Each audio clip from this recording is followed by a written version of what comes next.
Good morning dear students. आज हम पढ़ेंगे हिंदी व्याकरण के अंतर्गत संज्ञा। तो बेटा, हिंदी व्याकरण में संज्ञा क्या होती है, देखिएगा कि संज्ञा क्या होती है। किसी प्राणी, वस्तु, गुण, भाव या स्थिति के नाम को संज्ञा कहते हैं। संज्ञा किसे कहते हैं? किसी व्यक्ति, वस्तु, स्थान, जाति, स्थिति, भाव के नाम को संज्ञा कहते हैं। जैसे अंकित घर जा रहा है, सुमन फल खा रही है, भेड़ झुंड बनाकर चलते हैं, वह सोने की अंगूठी है। इसमें सोने, अंगूठी, अंकित घर, सुमन फल, भेड़ झुंड संज्ञा है। तो इस तरह से इनको संज्ञा कहते हैं। कुछ शब्द प्राणीवाचक होते हैं, जैसे बालक, माता, पिता, कुत्ता, घोड़ा आदि। कुछ अप्राणीवाचक होते हैं, जैसे हवा, वन, पर्वत, नदी आदि। इस प्रकार कुछ संज्ञाएं गणनीय, जैसे माता, पिता, कुत्ता, घोड़ा आदि हैं, तथा कुछ संज्ञाएं अगणनीय हैं, जैसे भलाई, बुराई, हरियाली आदि। तो इस तरह से संज्ञा के कितने भेद होते हैं बेटा? संज्ञा के 3 भेद होते हैं। जैसे ये है आपकी संज्ञा, संज्ञा के कितने भेद होते हैं? 3 भेद होते हैं। 3 भेद कौन कौन से होते हैं? संज्ञा के 3 भेद कौन कौन से होते हैं? व्यक्तिवाचक संज्ञा, जातिवाचक संज्ञा और भाववाचक संज्ञा। और इनके 2 और भेद माने गए हैं, द्रव्यवाचक और समूहवाचक। तो व्यक्तिवाचक संज्ञा, जातिवाचक संज्ञा और भाववाचक संज्ञा। ठीक है, जातिवाचक,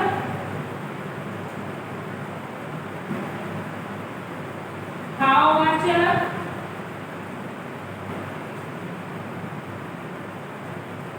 दो अन्य और भेद माने गए हैं बेटा। तो 2 अन्य भेद हैं, द्रव्यवाचक संज्ञा और समूहवाचक संज्ञा। तो आप यहां लिखोगे द्रव्यवाचक संज्ञा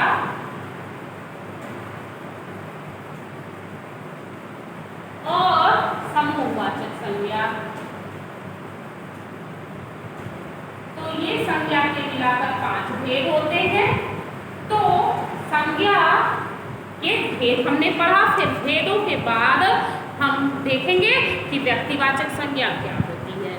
व्यक्तिवाचक संज्ञा अर्थात प्रॉपर नाउन, जो संज्ञा शब्द किसी विशेष व्यक्ति के नाम, प्राणी, वस्तु या स्थान का बोध कराएं, उन्हें व्यक्तिवाचक संज्ञा कहते हैं। जैसे व्यक्ति राम, श्याम, कृष्ण, अवनीश, गीता, मीता, सीता, रीता आदि। स्थान दिल्ली, कोलकाता, बंगलुरु, लखनऊ, वाराणसी, वासी, सिद्धार्थनगर, बस्ती, फैजाबाद, अयोध्या, लखनऊ आदि। वस्तु रामायण, महाभारत, बाइबल, कामायनी, वसुंधरा आदि। नदी गंगा, यमुना, गोमती, कावेरी, कृष्णा, गोदावरी इत्यादि। तो ये क्या हो गए? व्यक्तिवाचक संज्ञा हो गए, जो व्यक्ति विशेष से संबंधित है। जातिवाचक संज्ञा क्या होती है? जातिवाचक संज्ञा दूसरा भाग, जातिवाचक संज्ञा होती है जब कोई संज्ञा शब्द एक ही प्रकार के सभी प्राणियों, वस्तुओं तथा स्थानों का बोध कराता है, तो इनसे पूरी जाति का बोध होता है। तो ऐसे संज्ञा शब्दों को जातिवाचक संज्ञा कहते हैं। जैसे मनुष्य, लड़का, लड़की, आदमी, पशु, पक्षी, नारी, तोता, मैना, गाय, सोना, लोहा आदि। भाववाचक संज्ञा क्या होती है? जिन संज्ञा शब्दों से संज्ञा के गुण, दोष, भाव, अवस्था, स्थिति आदि का बोध होता है, उन्हें भाववाचक संज्ञा कहते हैं। जिन संज्ञा शब्दों से संज्ञा के गुण, दोष, भाव, अवस्था, स्थिति आदि का बोध होता है, उन्हें भाववाचक संज्ञा कहते हैं। गुण दोष जैसे खटास, मिठास, अच्छाई, भलाई। ठीक है। अवस्था अमीरी, गरीबी, बचपन, बुढ़ापा, युवावस्था। भाव लोभ, ईर्ष्या, क्रोध, लिखाई, मोह इत्यादि। और भाववाचक संज्ञाओं को देखा या छुआ नहीं जा सकता, उनका केवल अनुभव किया जा सकता है। द्रव्यवाचक संज्ञा, जिन संज्ञा शब्दों से किसी पदार्थ का बोध होता है, उन्हें द्रव्यवाचक संज्ञा कहते हैं। जैसे सोना, लोहा, पीतल, चावल, दूध, तेल आदि। समूहवाचक संज्ञा, जिन शब्दों से संज्ञा के समूह का बोध होता है, उसे समूहवाचक संज्ञा कहते हैं। जैसे भीड़, सभा, कक्षा, सेना, दल, झुंड, वृंद, गण आदि। ठीक है। भीड़, सभा, कक्षा, सेना, दल, झुंड झुंड, गुच्छा, वृंद, गण आदि। ठीक है, जिन संज्ञा शब्दों से किसी समूह का बोध होता है। फिर क्या है बेटा, व्यक्तिवाचक और भाववाचक संज्ञा का जातिवाचक संज्ञा के रूप में प्रयोग कैसे किया जा सकता है। तो हम देखेंगे व्यक्तिवाचक या भाववाचक संज्ञा का जातिवाचक के रूप में प्रयोग कैसे करेंगे।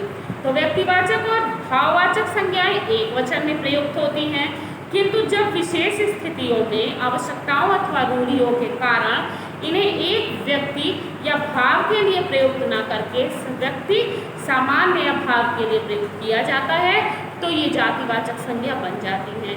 उस समय ये बहुवचन भी हो सकते हैं, जैसे वह तो विभीषण निकला, अपनों को भी धोखा दे गया, इस बेचारे सूरदास की मदद करो, कश्मीर सुंदरताओं की जन्मभूमि है, ऊंचाइयां नापनी हो तो हिमालय की सैर करो।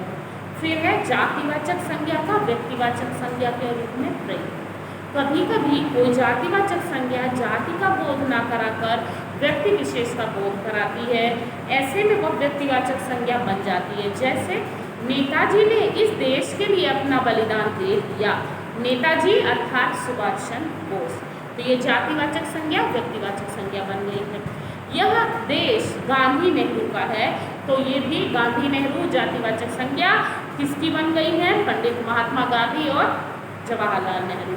फिर भाववाचक संज्ञाओं की रचना कैसे की जाती है बेटा, तो भाववाचक संज्ञाओं को दो वर्गों में रखा जाता है।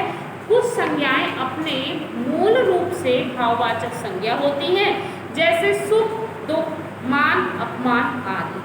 कुछ भाववाचक संज्ञाएं अन्य शब्दों में बनाई जाती हैं, जैसे राष्ट्र से राष्ट्रीयता, संस्कृति से संस्कृति और संस्कार, मित्र से मित्रता, जाति से जातीयता, आत्मा से आत्मीयता, वकील से वकालत, सुंदर से सुंदरता आदि। भाववाचक संज्ञाओं की रचना 5 प्रकार के शब्दों से होती है। जातिवाचक संज्ञाओं से, सर्वनामों से, विशेषणों से, क्रियाओं से, अव्यय शब्दों से। जातिवाचक संज्ञाओं से भाववाचक संज्ञा बनाना। जातिवाचक संज्ञा है दास, तो भाववाचक संज्ञा क्या होगी, दासता। जातिवाचक संज्ञा है मित्र, तो भाववाचक संज्ञा मित्रता। जातिवाचक संज्ञा हिंदू, तो भाववाचक संज्ञा हिंदुत्व। जातिवाचक संज्ञा सज्जन, तो भाववाचक संज्ञा सज्जनता। जातिवाचक संज्ञा बूढ़ा, तो भाववाचक संज्ञा बुढ़ापा। जातिवाचक संज्ञा प्रभु, तो भाववाचक संज्ञा प्रभुता। जातिवाचक संज्ञा मजदूर, तो भाववाचक संज्ञा मजदूरी। जातिवाचक संज्ञा राष्ट्र, तो भाववाचक संज्ञा राष्ट्रीयता। जातिवाचक संज्ञा बच्चा, तो भाववाचक संज्ञा बचपन। जातिवाचक संज्ञा नेता, तो भाववाचक संज्ञा नेतृत्व। इस तरह से फिर सर्वनामों से भाववाचक संज्ञा कैसे बनती है, तो सर्वनाम जैसे अपना है तो भाववाचक संज्ञा बनेगी अपनत्व। सर्वनाम मम है तो भाववाचक संज्ञा बनेगी ममत्व। सर्वनाम सर्व है तो भाववाचक संज्ञा बनेगी सर्वस्व। सर्वनाम पराया है तो भाववाचक संज्ञा बनेगी परायापन। विशेषणों से भाववाचक संज्ञा कैसे बनेगी, जैसे विशेषण बहुत, भाववाचक संज्ञा बनेगी बहुतायन। विशेषण चालाक, तो भाववाचक संज्ञा बनेगी चालाकी। विशेषण कृतज्ञ, भाववाचक संज्ञा बनेगी कृतज्ञता। विशेषण बुरा, भाववाचक संज्ञा बनेगी बुराई। फिर इसी तरह से विशेषण मीठा, तो भाववाचक संज्ञा बनेगी मिठास। ठीक है। विशेषण गंदा, तो भाववाचक संज्ञा बनेगी गंदगी। विशेषण पवित्र, तो भाववाचक संज्ञा बनेगी पवित्रता। फिर क्रियाओं से भाववाचक संज्ञा कैसे बनेगी, क्रिया है गिरना, भाववाचक संज्ञा बनेगी गिरावट। क्रिया है सीना, भाववाचक संज्ञा बनेगी सिलाई। क्रिया है पूजना, भाववाचक संज्ञा बनेगी पूजा। क्रिया है देखना, भाववाचक संज्ञा बनेगी दृष्टि। क्रिया है खोजना, भाववाचक संज्ञा बनेगी खोज। क्रिया है चिल्लाना, भाववाचक संज्ञा बनेगी चिल्लाहट। ठीक है। क्रिया है उड़ाना, भाववाचक संज्ञा बनेगी उड़ान। क्रिया है चढ़ना, भाववाचक संज्ञा बनेगी चढ़ाई। क्रिया है खेलना, भाववाचक संज्ञा बनेगी खेल। क्रिया है हंसना, भाववाचक संज्ञा बनेगी हंसी। अव्यय शब्दों से, तो अव्यय है ऊपर, भाववाचक संज्ञा बनेगी ऊपरी। अव्यय है शीघ्र, भाववाचक संज्ञा बनेगी शीघ्रता। अव्यय है समीप, भाववाचक संज्ञा बनेगी समीपता। अव्यय है नीचे, तो भाववाचक संज्ञा बनेगी नीचाई। और अव्यय है निकट, तो भाववाचक संज्ञा बनेगी निकटता। अव्यय है मना, तो भाववाचक संज्ञा क्या बनेगी? मनाही। तो इस तरह से बच्चों संज्ञा किसे कहते हैं? किसी व्यक्ति, वस्तु, स्थान, जाति, भाव के नाम को संज्ञा कहते हैं। फिर क्या है? संज्ञा 5 प्रकार की होती है। व्यक्तिवाचक संज्ञा, जातिवाचक संज्ञा, भाववाचक संज्ञा, द्रव्यवाचक संज्ञा, समूहवाचक संज्ञा। कुछ शब्द मूल रूप में भाववाचक संज्ञा होते हैं, जैसे सुख, दुख, मान, अपमान आदि। तो बच्चों इस तरह से आपका अध्याय पूरा हुआ। अगले टॉपिक के साथ मिलते हैं अगले वीडियो में। Thank you.